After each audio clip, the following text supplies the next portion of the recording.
क्या आप बाहर के खरीदे वाले पैकेट बंद वाले बिस्किट खाते रहते हो? आज मैं आपको घर के बिस्किट बताती हूँ। बहुत ज़्यादा टेस्टी बनते हैं और हेल्दी भी रहते हैं। तो इसके लिए ना मैंने गेहूं का आटा ले लिया, फिर सूजी बारीक वाली ली है, नारियल भूरा डाल दिया, इलायची पीसी वाली और थोड़ा सा है ना नमक डाल दिया। फिर उसके बाद में ना इसको तेल से थोड़ा थोड़ा है ना अच्छे से मिक्स कर लेना और उसमें 6 चम्मच करीब तेल डाला और उसके बाद में इसको अच्छे से मिक्स कर लिया। उसके बाद में फिर ना शक्कर और पानी जो हमने तैयार किया था उसको डाल देंगे।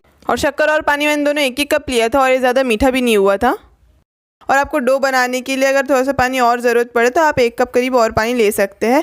और डो बनने के बाद में इसको आप इस तरीके से ना हाथों से शेप दे देना और बहुत अच्छे से ना आप अपनी मर्ज़ी का भी शेप दे सकते हैं। और बस इसको है ना अच्छे से तल लेना और बस इतना अच्छा से इसका कलर आ गया। बहन के किचन को सब्सक्राइब करना मत भूलना।